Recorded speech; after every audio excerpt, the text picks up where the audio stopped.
Ngayon, tignan natin ang pananaw mula Lebanon kasama si David Daoud, Senior Fellow sa Foundation for Defense of Democracies na tumututok sa Hezbollah at Lebanon.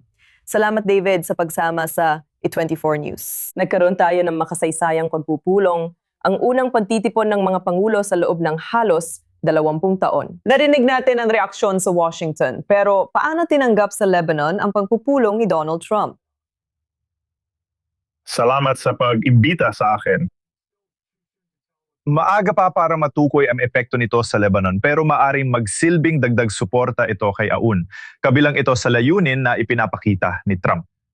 Ibinibigay ni Pangulong Trump ang kanyang prestihyo, pati na rin ang prestihyo ng Estados Unidos sa pamamagitan ng pagpupulong na ito para kay Aoun. Itinatampok siya bilang pangunahing kausap ng Estados Unidos sa Lebanon. Sa matagal na panahon, sa kasamaang palad, ito ay isang lalaki na nagngangalang Nabi Berri, ang speaker ng parlamento na inilalagay ang sarili bilang tila isang moderadong katapat ng Hezbollah sa loob ng komunidad ng Shia kahit na hindi naman siya ganoon. Palagi siyang naging sa loob ng mahigit 30 taon, siya ang naging political na bahagi ng tambalang Shiite, ang alyansa ng dalawang organisasyon, Amal at Hezbollah. Si Aoun ay naglalagay ng sarili niya ngayon sa ibang posisyon, kunwari, na siya ay may mga plano talaga na dalhin ang Lebanon sa tamang direksyon.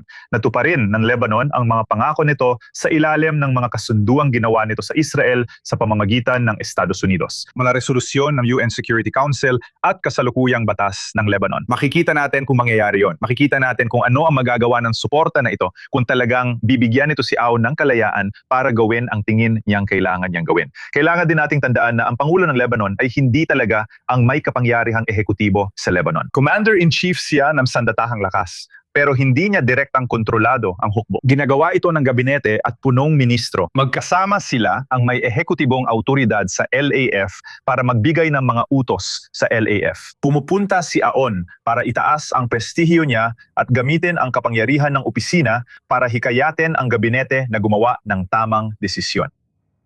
Malalaman natin kung gagana ito o kung kasing marangal lang ipinapakita niya ang kanyang intensyon. Narinig namin na tinanong si Pangulong Trump tungkol sa kritisismo ni Nabi Berri sa kasunduan. Sagot ni Trump, naniniwala siyang sasang-ayon din si Berri kapag nakita ang tagumpay nito. May mga palatandaan ba na nagbabago na ang tono ni Berri, lalo na pagkatapos ng isang malaking pagbisita na tulad nito? Hindi, ibig kong sabihin nangyari na ang ganitong pagbisita noon. Ito ang unang pagbisita sa loob ng 20 taon.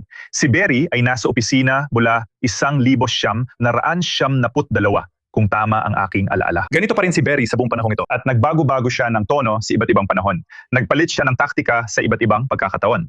Sa huli, ang pinaka-importante ay sinubukan niyang protektahan ang Hezbollah gamit ang imahe ng pagiging moderado sa pamamagitan ng politikal na paraan. Dahil ang sarili niyang politikal na kinabukasan at ang lehitimasyon ng Amal ay nakadepende sa Hezbollah.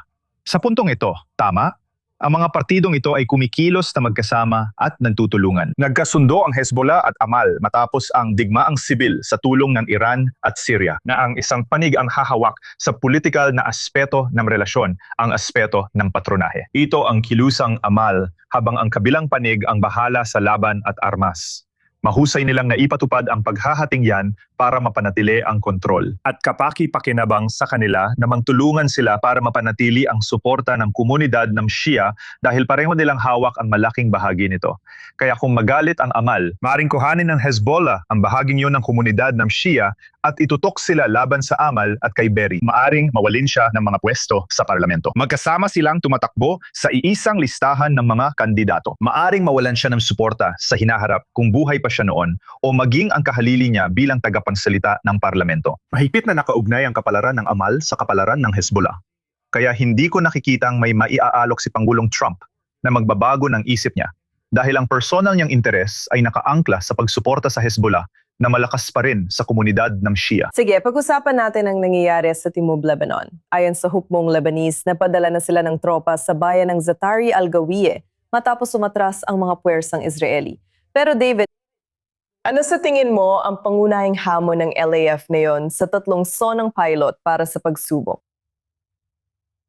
Kung may natitirang puwersang lumalaban ng Hezbollah, at sa tingin ko, meron pa, nagkaroon ng pagkakamali sa kasunduang Hunyo 3 sa pagitan ng Israel at Lebanon na pinamagitan ng Estados Unidos na nananawagan sa mga puwersa ng Hezbollah na lumikas mula sa timog ng litani. Ibig kong sabihin, ang paglilikas mula sa mga lugar kung saan sila nakikipaglaban ay hindi practical dahil karamihan sa mga taong ito ay mga lokal.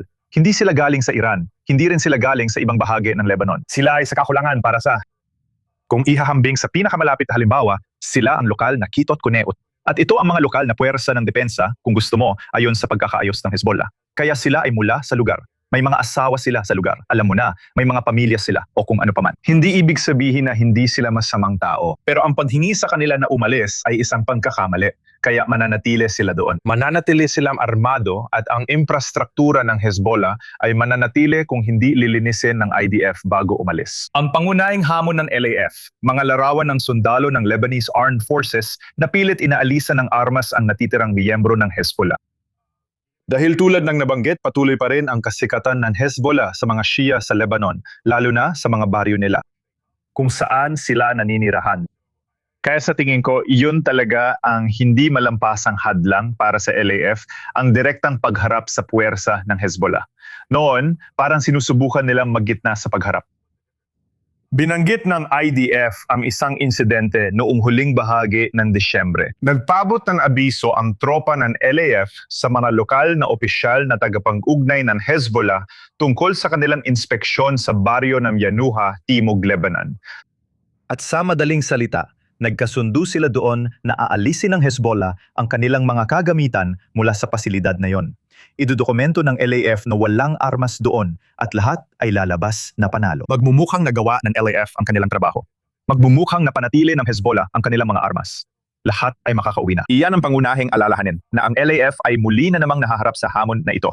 Magkakaroon ng kompromiso gaya ng ginawa nila noon. Marami pang dapat bantayan dahil simula pa lang ito ng pagpapatupad. David Daud, ikinagagalak ka naming makasama sa I-24 News. Salamat.